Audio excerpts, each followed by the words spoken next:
¿Se acuerdan de ese video medio raro que publiqué hace ya 2 años? ¿2 años? Vaya que se pasa rápido el tiempo. Acerca de un manga que me encontré en Anilist que no podía leer. ¿Recuerdan cómo dije que no tenía absolutamente nada de información acerca de ese manga? Bueno, pues antes que nada, resulta que investigué mal el tema. De hecho, sí hay información disponible y un poco acerca de cómo se desarrolló el manga. Y de eso trata el video de hoy. Ya hablaremos de mi ausencia después. Para empezar, quiero ponerles en situación. Hace poco más de 2 años encontré un manga interesante tras excavar un poco en Anilist e investigando los roles de uno de mis actores de voz favoritos, Takehito Koyasu. Este es un manga llamado Lunar Pitres, cuya descripción en el sitio reza: en otro mundo hay un grupo de personas llamadas Lunar Pitres. La hora en que su destino cambia, nuestro mundo se aproxima. Y bueno, básicamente eso es de lo único que habla en ese video antiguo. Además, claro, de que el manga es bastante raro de conseguir y no puede encontrar ninguna copia en línea y todo eso. Pero también dije que supuestamente había información muy escasa sobre él. Y es ahí donde llega la parte en la que me fue necesario hacer el video de nuevo. Porque de hecho sí que hay información. Existe un sitio web que yo utilizaba para leer, más que nada, entrevistas antiguas al seiyuu. Con antiguas me refiero a entrevistas hechas en los años 90 hasta el año 2000. Por mucho tiempo ignoré que aquí mismo hay información bastante importante con respecto a Lunar Pitres. Y es que durante cerca de 2 años hice una columna en la revista Animedia para documentar el desarrollo del proyecto, el cual fue llamado Plan para el Nuevo Siglo. No todas las entradas de la columna fueron archivadas, tristemente.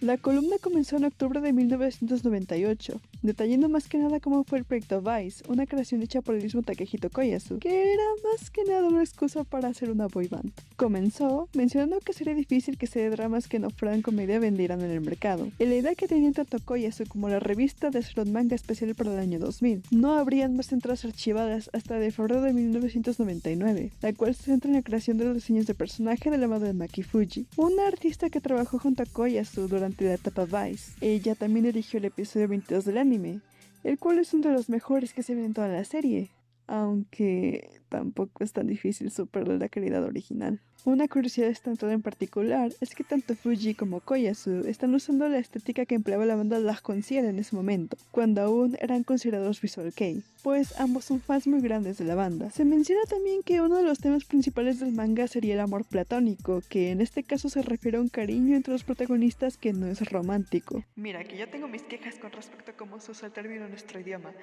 pero eso no tiene nada que ver aquí, así que... bueno, de todas maneras. La siguiente entrada supuestamente se encuentra archivada, pero tratar de acceder a ella nos envía a una página de error. Lo mismo sucede si la buscamos en la Wayback Machine. En esta podríamos ver los diseños de personajes presentados por Fuji, según tanto la descripción como la cronología de la columna. La última entrada que tenemos accesible es la parte 9, en la cual Fuji muestra un prototipo de lo que sería el manga. También se introduce un grupo llamado los Tenmonbu, los cuales, por lo que puedo discernir, funcionarían como una clase de antagonistas o algo así. Bueno, pese a que no podemos ver el manga en sí, lo tenemos traducido aquí también, el cual es una conversación entre los personajes que honestamente solamente sirve para introducirlos, lo cual está bastante bien para un prototipo. Al final de la columna hay mensajes escritos a mano por los involucrados, siendo el de Koyasu el más interesante, ya que directamente está deseando que el manga obtenga una adaptación al anime, cosa que evidentemente no sucedió y el manga hoy en día es un tanto difícil de encontrar. También hay una encuesta de popularidad.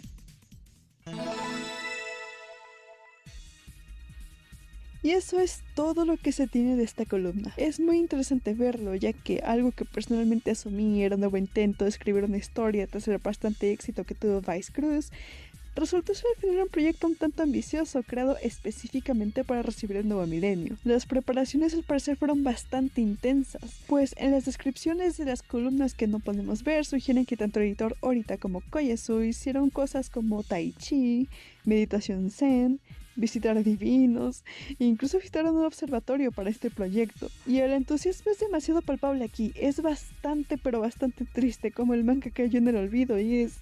al parecer algo que puede ser considerado como una parte bastante desconocida de la carrera de Koyasu en el mundo del entretenimiento. Los fans de su trabajo conocen Vice Cruz, su etapa como cantante de Visual Kei donde se llamaba Sacel, e incluso su más reciente incursión en la escritura, siendo un screenplay escrito para ser leído en vivo llamado Alidoro o Alison Dorothy. Pero tanto un Arpitris como otro pequeño trabajo suyo, que al parecer no llegó a ninguna parte, han sido olvidados incluso por sus fans más grandes. Algo que me llama la atención aquí es que un Arpitris comparte similitudes con Vice Cruz en cuanto a cosas como esquemas de nombres se refieren, ya que decidió reutilizar nombres como Fujimiya y Takatori para este proyecto, ambos siendo los apellidos tanto del protagonista como de uno de los antagonistas principales de Vice Cruz. Otra parte aún más desactualizada de mi video anterior es que además declaré que el manga está perdido, ya que no solo no lo está, sino que también se vende por precios bastante baratos en la web japonesa, indicando que no por ser un tanto complicado de encontrar significa que tenga un valor exorbitante. De acuerdo con los listados, el primer volumen se publicó en agosto del 2001 y el segundo en noviembre del mismo año, siendo seguro asumir que la revista en la que se publicó fue Animedia. Realmente solo pueden encontrar 3 diferentes tiendas que venden el manga y una de ellas es Amazon. Mira, me siento bastante estúpida en estos momentos, pero está bien. Al menos decidí corregirme, ¿no?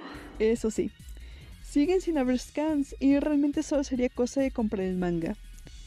Pero está ahí, como una pequeña curiosidad muy rara, pero está. Además, como dato extra, la portada sigue acreditando a Meri Hamada como quien se encargó del arte. Supongo que puede ser un seudónimo de Maki Fuji o algo pasado en el año 2000 que causó un cambio de ilustrador. Digo, hay una razón por la cual los diseños de la secuela de Vice Cruz Capital son diferentes, pero estas ya son especulaciones. Bueno, eso es todo lo que pude recopilar. Es un tema que realmente solo me interesa a mí, pero quería corregir el video anterior, el cual dejé en privado. En cuanto a estos 2 años de ausencia, ¿qué les puedo decir? Ya saben, la inconsistencia que me traigo. Tampoco es que 2022 y 2023 hayan sido los mejores años de mi vida, pero igual, gracias por tenerme paciencia. Sin más, me despido. Hasta otra.